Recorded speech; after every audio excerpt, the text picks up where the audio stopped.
The day Ethan Caldwell decided to bring his maid to a billionaire gala as a joke was the day he learned how dangerous it was to underestimate someone.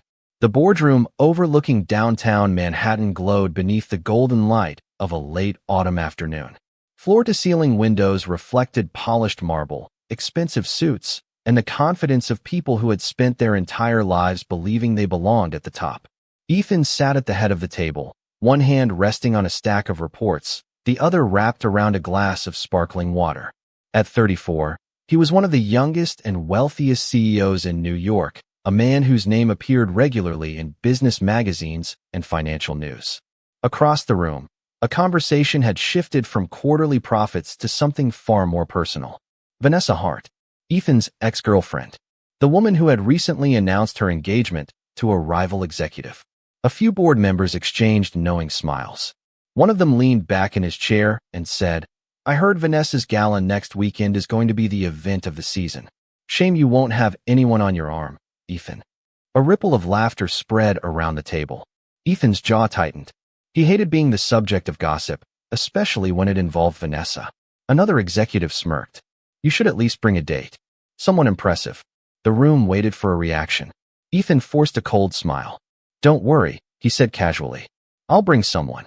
"Anyone we know?" another man asked. Ethan glanced toward the open doorway. At that exact moment, Grace Bennett walked past carrying a basket of freshly folded linens.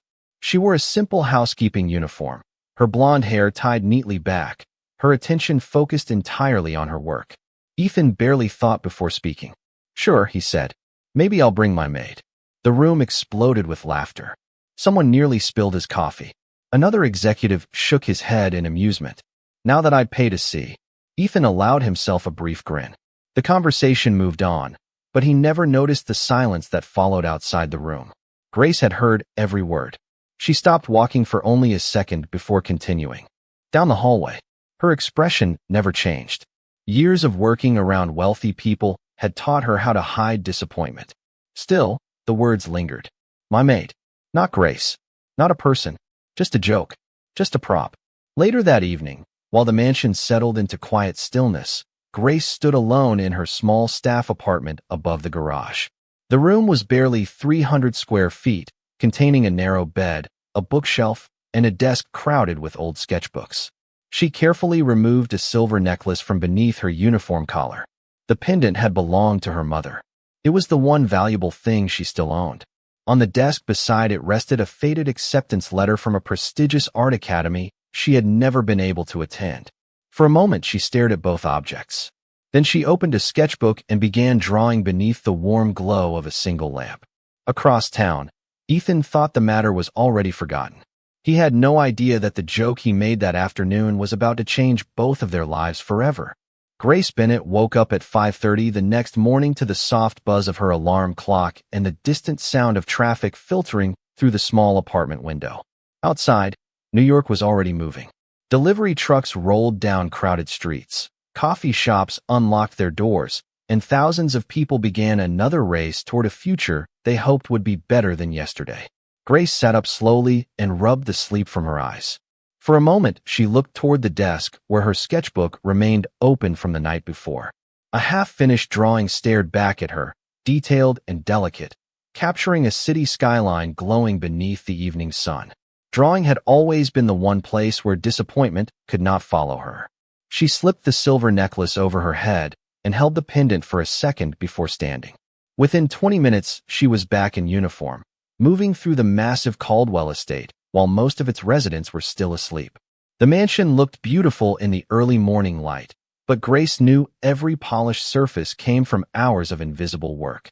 She vacuumed hallways, organized guest rooms, folded towels, and carried laundry baskets that seemed heavier each week. Few people noticed. Fewer remembered her name. Yet she never complained. By noon, she had already worked more than 6 hours. During her short lunch break, she sat alone on a bench behind the estate and checked her phone. A message from her younger brother appeared on the screen. Ethan, named after their father, not the millionaire she worked for. The 17-year-old was studying at a private academy in Connecticut on a scholarship. Grace smiled as she read his message about an upcoming science competition. Then her smile faded when she saw another notification from the school's financial office. Additional fees were due by the end of the month. She quietly calculated the numbers in her head. Rent, utilities, transportation, tuition support. The total felt impossible. Still, she typed back a cheerful reply. Do not worry about anything. Just focus on school. You are doing great. She sent the message before he could sense her concern. That evening, after finishing another shift, Grace traveled across the city on a crowded subway train to a neighborhood community center where she taught a free beginner art class twice a week. The program paid almost nothing, but she loved it.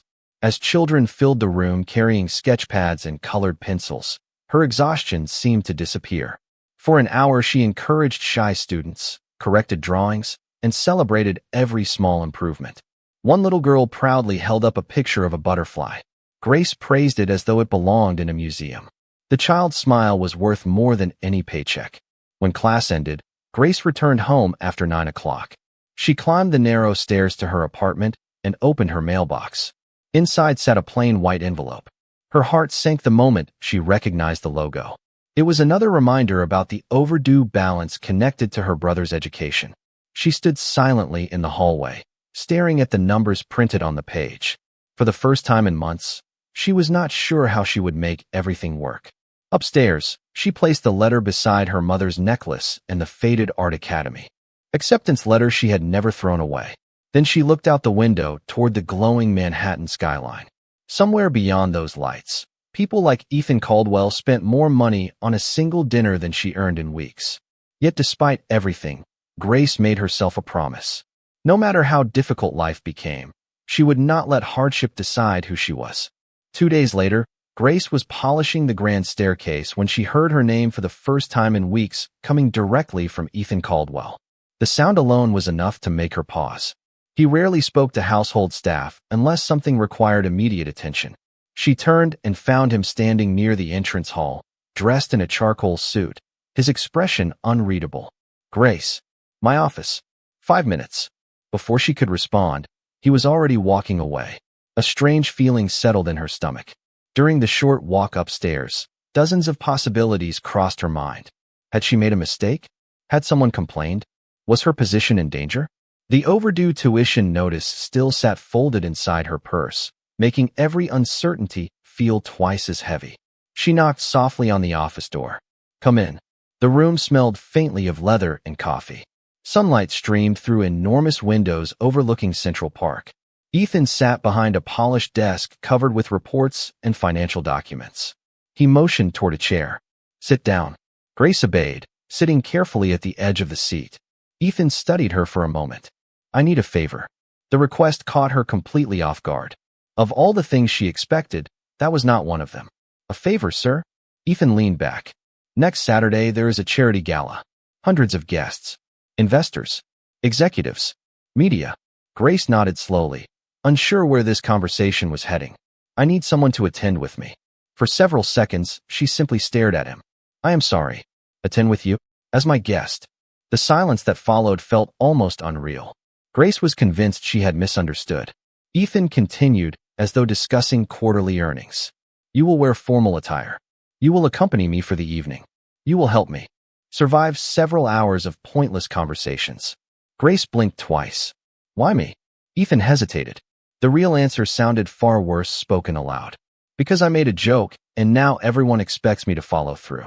Instead, he said, because you are responsible, professional, and unlikely to create unnecessary drama. Grace was not sure whether that was a compliment. Sir, I am a housekeeper. I am aware of that. People at your gala will notice. That is not your concern. She lowered her eyes briefly. I do not think I belong at an event like that. Ethan folded his hands. You belong wherever you decide to stand. The unexpected response surprised both of them. For the first time, his voice carried something softer than its usual sharp edge. Then he slid an envelope across the desk. Grace opened it carefully. The number printed inside made her breath catch. $20,000. Her fingers tightened around the paper. That amount would cover her brother's school expenses and leave enough to handle several months of bills. Ethan watched the conflict move across her face. It is compensation for your time. Grace immediately shook her head. That is too much. Not for me. The words landed with uncomfortable honesty. For Ethan, it truly was not much. For Grace, it felt life-changing. She thought about her brother's scholarship, the overdue notices, the promises she had made. Finally, she looked up. And after the gala, everything goes back to normal. Grace stared at the envelope one last time before quietly nodding. All right. Ethan extended his hand. Then we have an agreement. She shook it. Neither of them realized that the simple agreement they had just made would be the beginning of something neither contract nor money could ever control. The days leading up to the gala unfolded in ways neither of them expected. Grace assumed she would simply be handed a dress and told where to stand. Instead, the following morning, Ethan informed her that preparations would begin immediately. By 10 o'clock, she found herself sitting inside an exclusive boutique on Madison Avenue, surrounded by elegant gowns that cost more than her annual rent. She felt completely out of place. The sales associates moved around her with careful attention while measuring fabrics and discussing colors. Grace kept glancing at price tags before quickly looking away. Ethan noticed. "Stop worrying about the numbers," he said from a nearby chair. "Easy for you to say," Grace replied before realizing she had spoken aloud. To her surprise, Ethan laughed quietly. It was the first genuine laugh she had ever heard from him. Over the next few days, the preparations continued. There were etiquette consultations, event briefings, and endless discussions about guests who would attend. Grace approached everything seriously, determined not to embarrass herself. Yet the more time Ethan spent around her, the more unexpected discoveries he made. One afternoon, while reviewing gala schedules in the mansion library, he found Grace standing in front of a painting worth several $1,000,000. "Beautiful composition," she said absent-mindedly. The artist borrowed techniques from the Hudson River School, but the lighting is closer to late French Romanticism. Ethan stared at her. "You know art history?" Grace immediately looked embarrassed. A little. Ethan walked closer. "Most people would not know any of that." She hesitated. "I used to study." Before he could ask more, she changed the subject and returned to organizing guest lists. But curiosity had already taken hold. 2 days later, Ethan entered the music room searching for a misplaced document. He froze when he heard piano notes floating through the mansion. Grace sat alone at the grand piano, unaware anyone was listening. Her fingers moved effortlessly across the keys, filling the room with a melody both beautiful and haunting. Ethan remained silent near the doorway. The woman playing did not resemble the employee he thought he knew. When the music ended, Grace turned and nearly jumped from the bench. "I am sorry," she said quickly. "I should not have touched it." "Where did you learn to play?" Ethan asked. "My mother taught me when I was little." Her voice softened at the memory. She loved music. Ethan found himself asking another question before he could stop himself. "What else have you been hiding?" Grace smiled faintly. "Nothing important." But Ethan was no longer convinced. Every conversation revealed another layer. She spoke fluent French. She could discuss literature, architecture, and painting with surprising depth.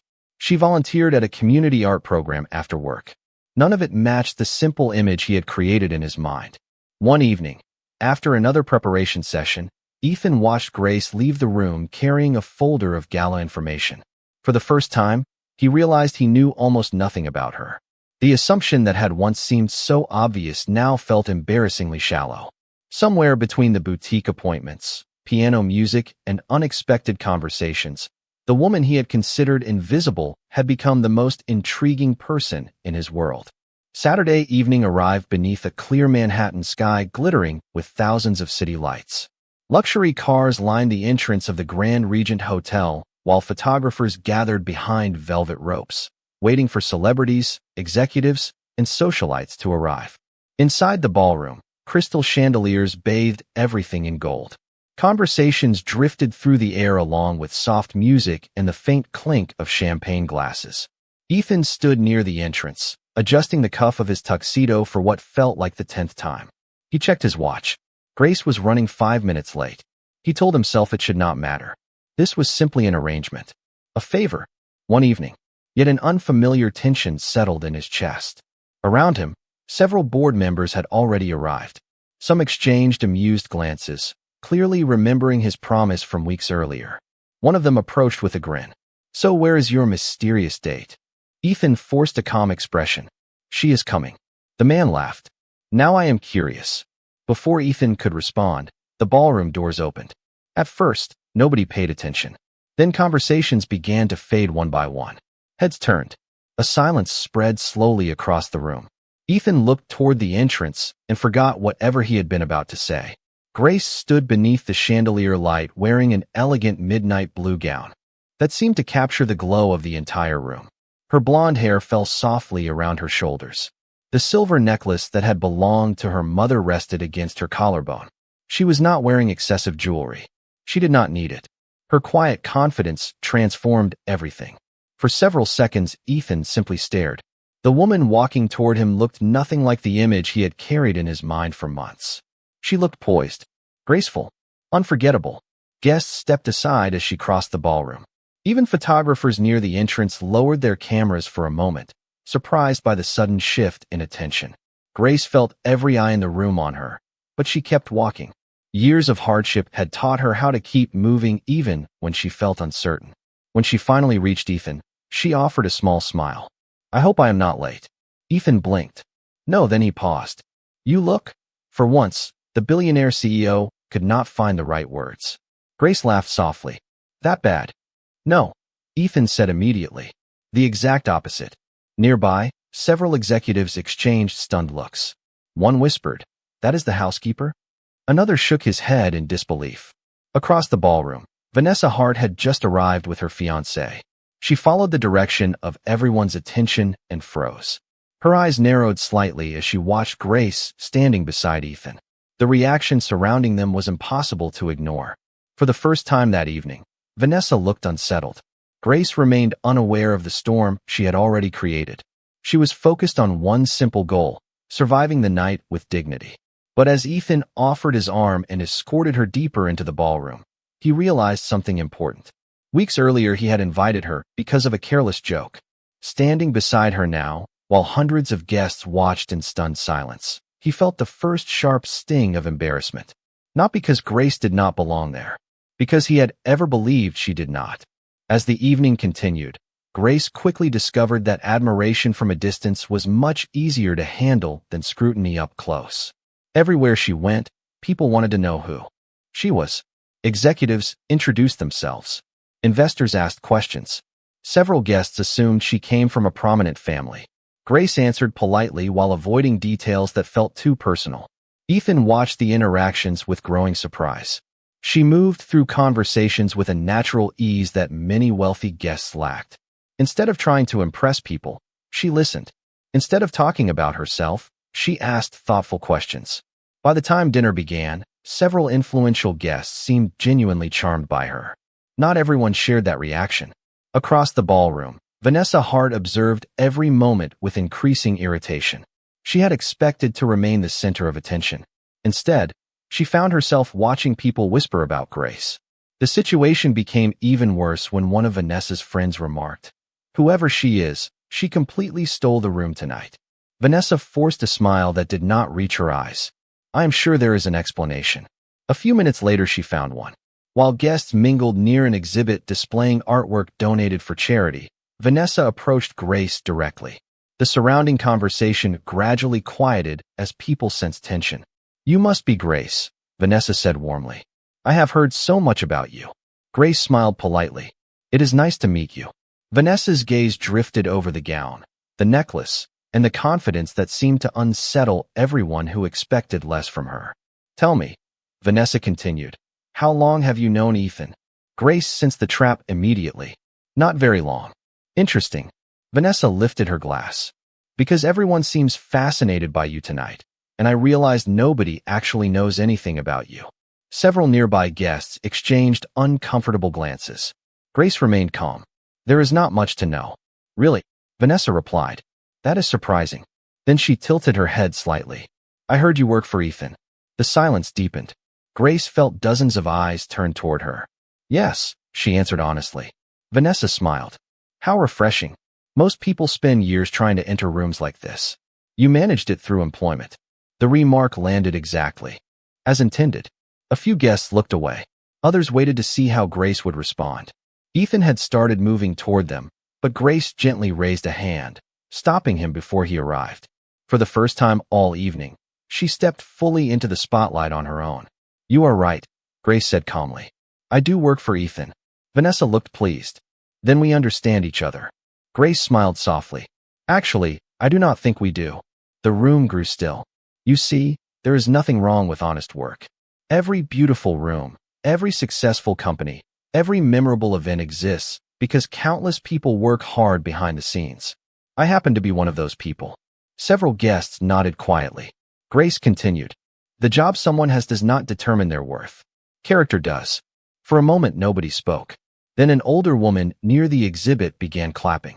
Another guest joined her. Then another. The applause spread across the room. Vanessa's expression froze. Ethan stood several feet away, watching Grace with a feeling he could not fully explain.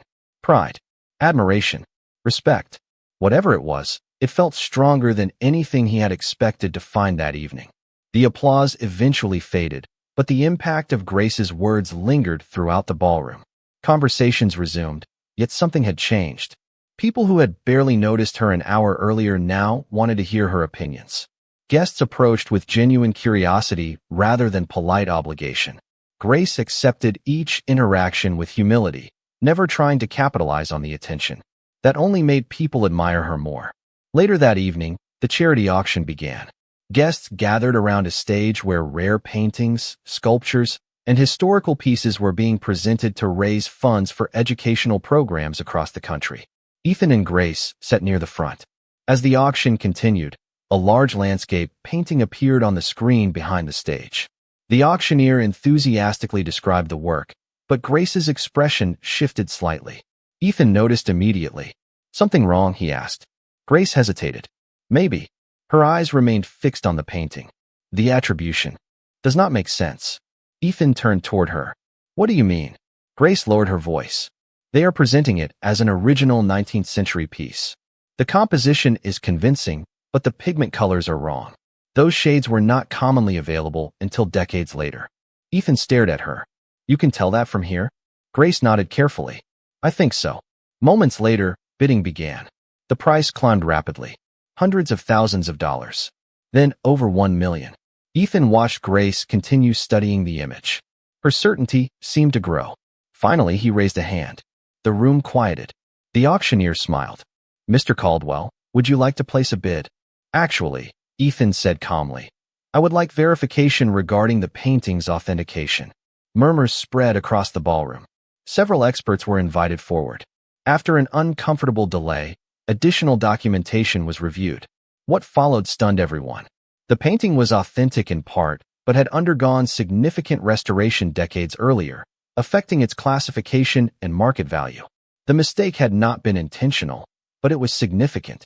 The auction committee thanked Ethan for raising the concern before the sale was finalized. Guests immediately began whispering. Some looked at Ethan with admiration. Others looked directly at Grace. Word traveled quickly that she had spotted the issue first. An elderly collector seated nearby approached her afterward. Young lady, he said warmly. That was remarkable. Where did you learn so much about art? For a moment, Grace considered giving her usual simple answer. Instead, she told the truth. I attended art school for 1 year. The man looked surprised. Only 1 year. Grace smiled faintly. It was supposed to be 4. Ethan heard the exchange. Later, while guests enjoyed dessert, he quietly asked, What happened? For several seconds, Grace remained silent.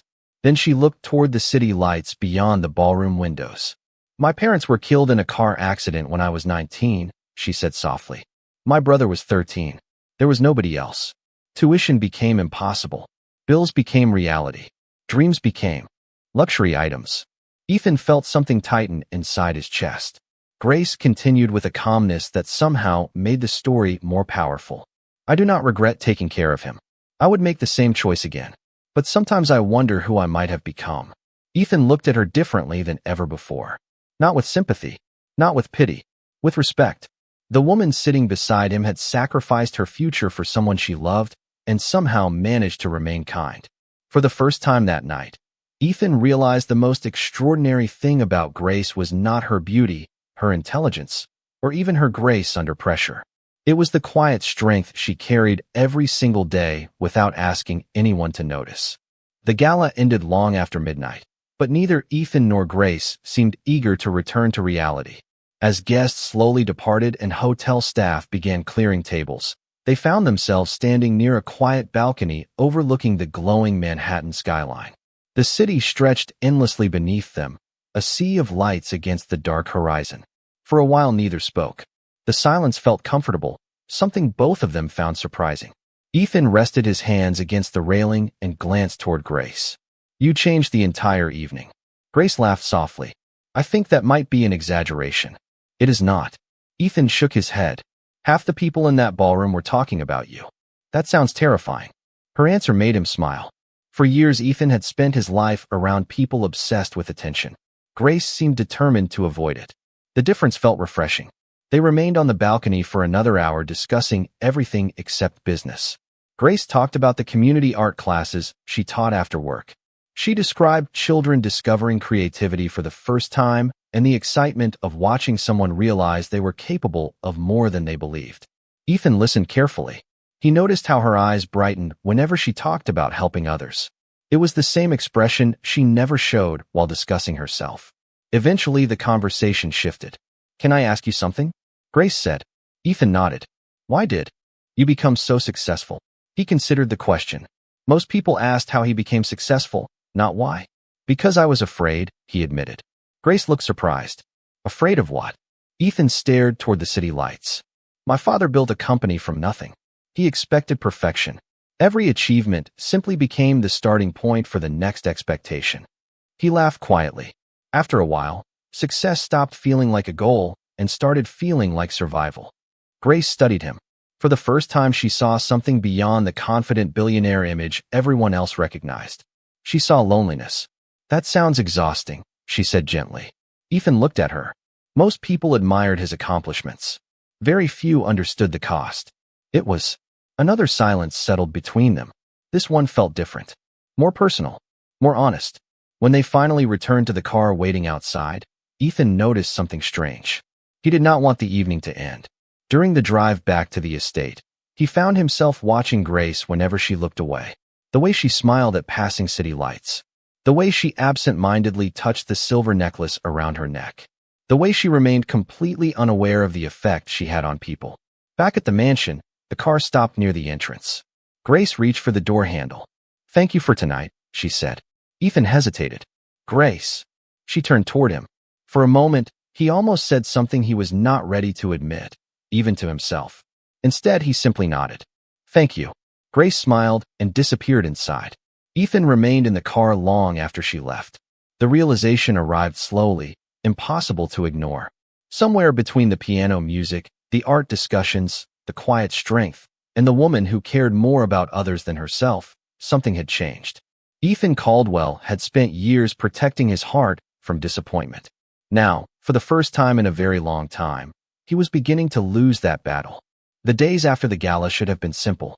Grace returned to work. Ethan returned to running a multi-billion-dollar company. On the surface, everything appeared normal.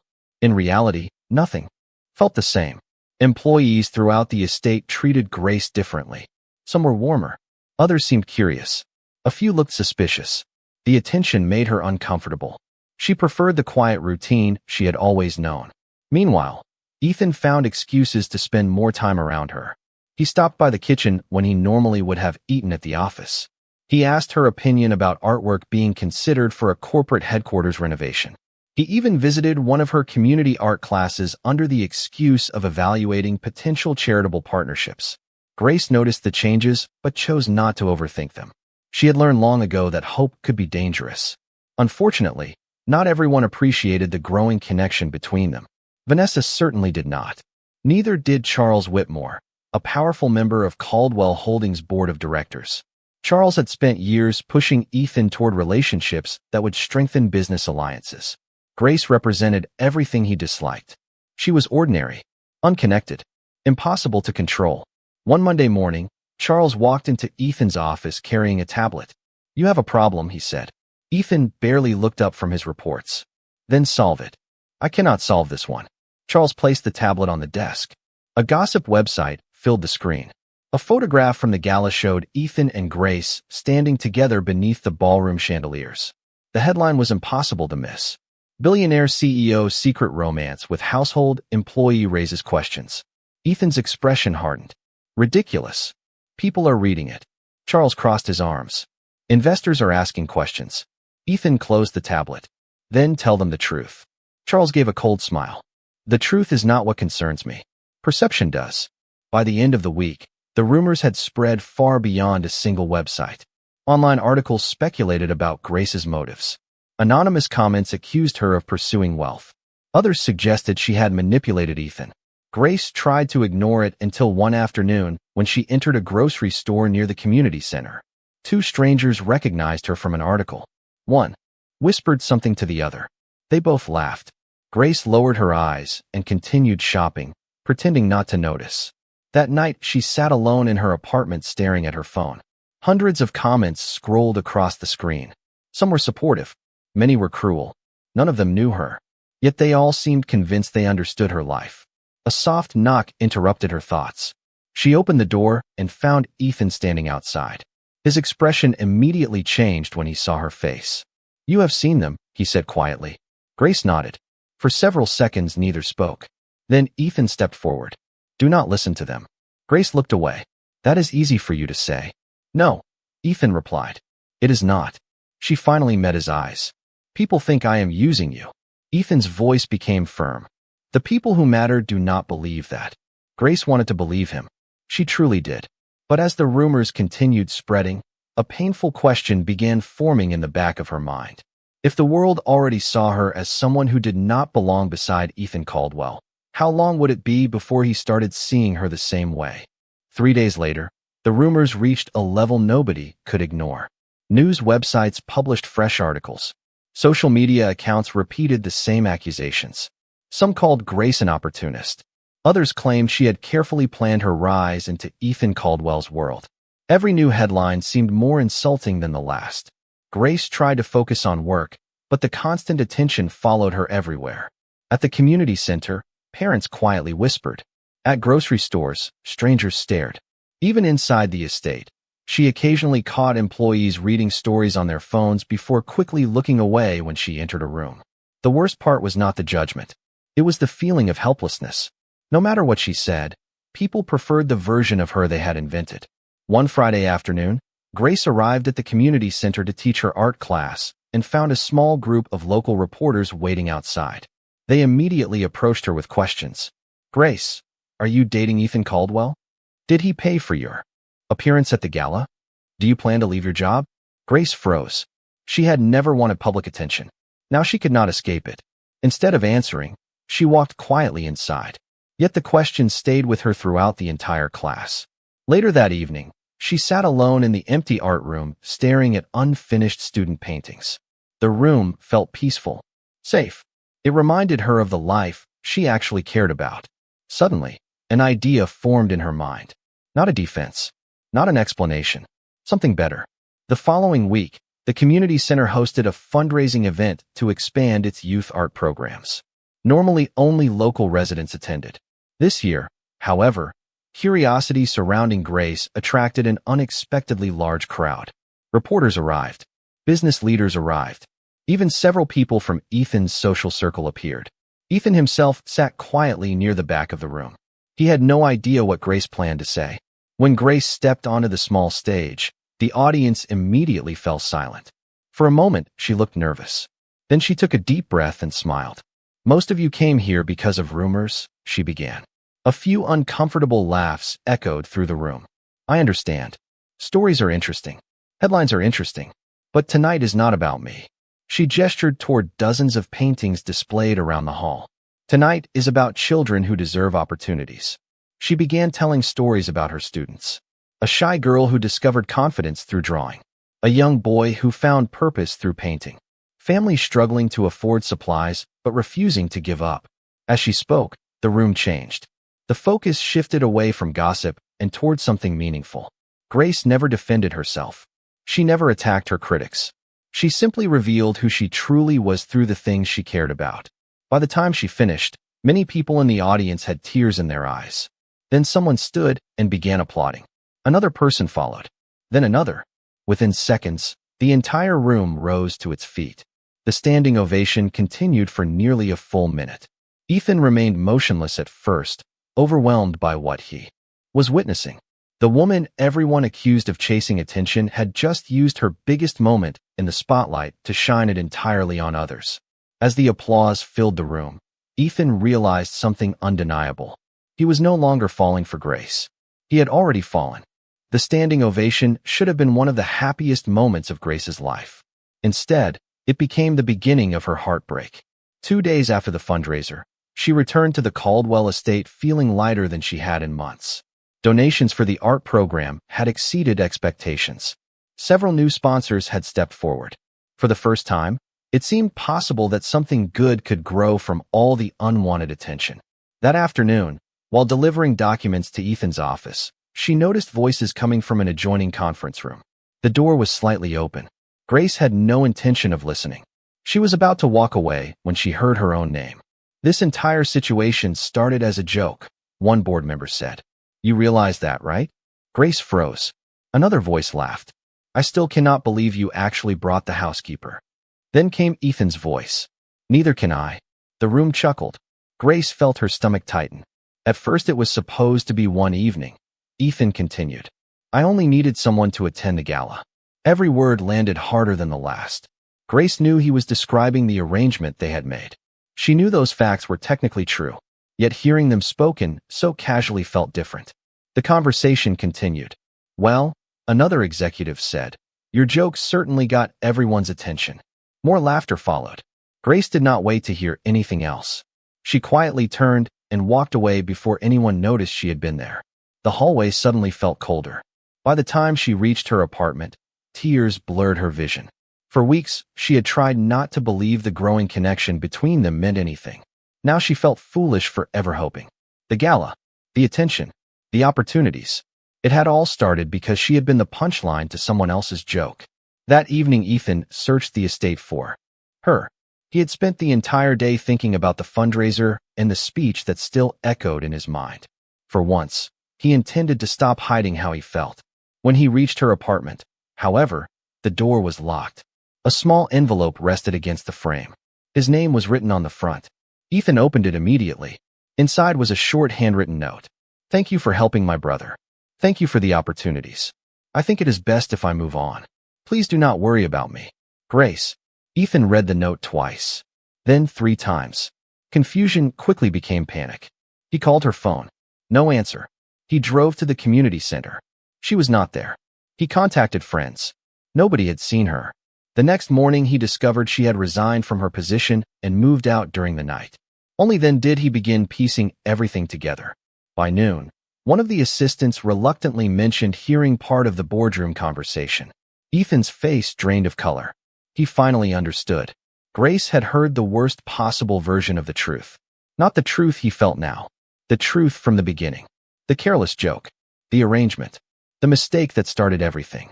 Standing alone in his office, Ethan looked at the empty space where Grace's art sketches had once rested on a shelf. For the first time in years, success felt meaningless. Because the one person who had changed his life no longer believed he deserved a place in hers. The next several weeks became the longest Ethan Caldwell had experienced in years. He searched everywhere he could think of. He visited the community center. He contacted former instructors from Grace's art program. He even drove through neighborhoods he had never entered before, hoping to catch a glimpse of her. Nothing worked. Grace seemed to have vanished from his world completely. Meanwhile, Grace focused on rebuilding her life away from the spotlight. She rented a small apartment in Brooklyn and accepted additional hours teaching art classes. The work paid little, but for the first time in years, every decision belonged entirely to her. Even so, she could not fully escape the memories. Certain songs reminded her of the piano room. Certain city streets reminded her of late-night conversations. Every time she saw a headline mentioning Ethan, a familiar ache returned. She hated that it still mattered. One rainy afternoon, while organizing supplies at the community center, Grace received an invitation in the mail. At first, she assumed it was another fundraiser request.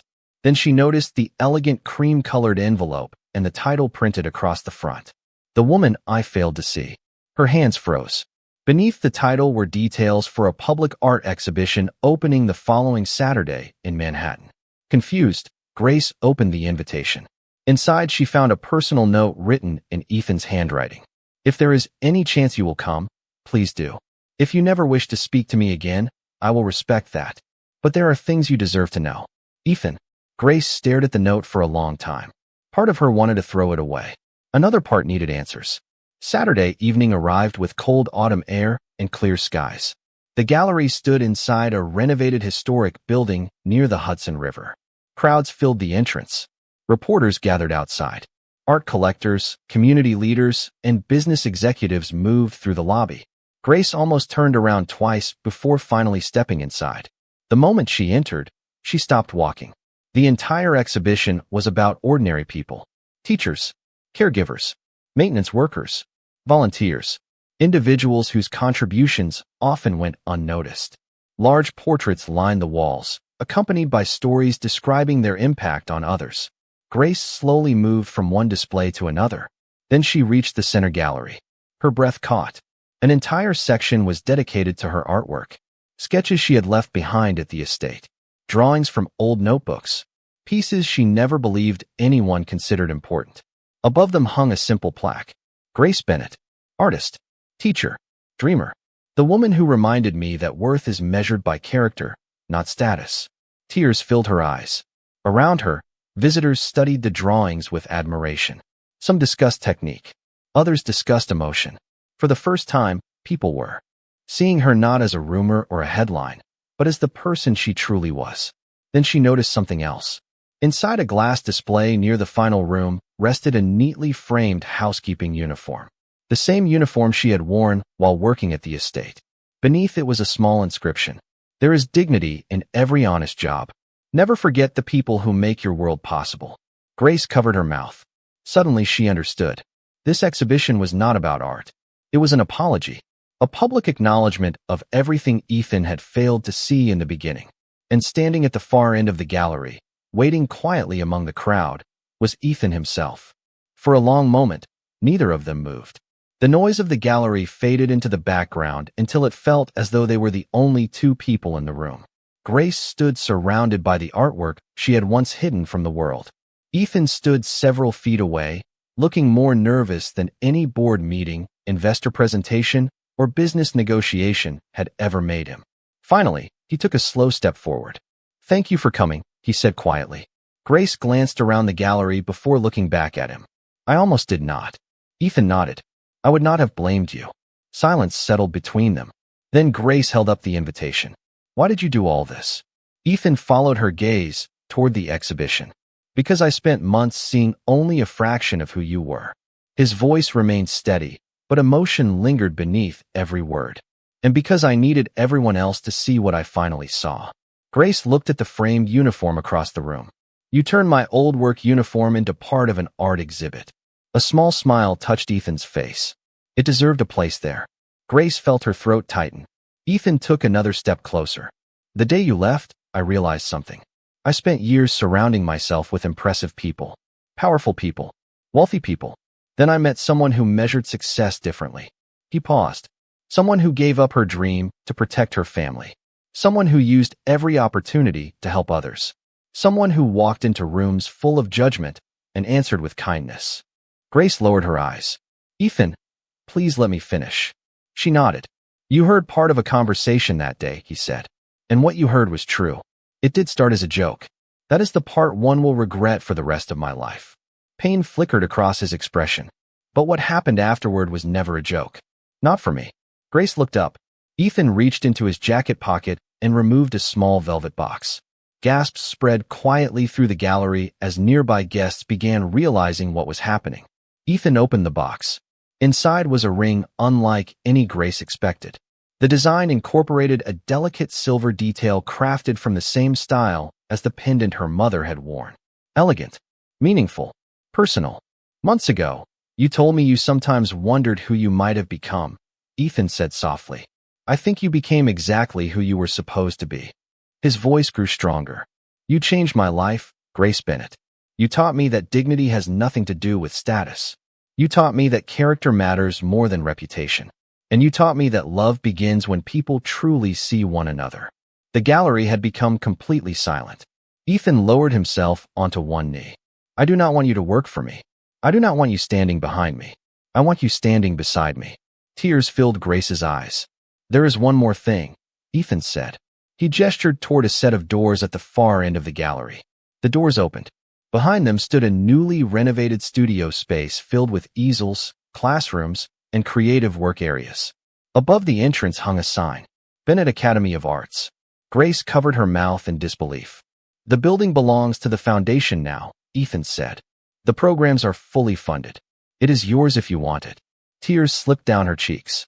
The dream she had abandoned years earlier stood directly in front of her. Ethan smiled. So before I lose my courage completely, Grace Bennett, will you marry me? For a second she could not speak. Then she laughed through her tears and nodded. Yes. Applause erupted throughout the gallery. Ethan placed the ring on her finger and rose to his feet. Grace wrapped her arms around him as the crowd celebrated around them. Months later, students filled the halls of Bennett Academy of Arts. Young artists discovered opportunities that had once seemed impossible.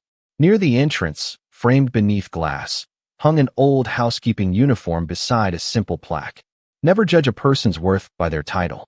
And every morning when Grace walked past it, hand in hand with Ethan, she smiled because both of them had learned the same lesson.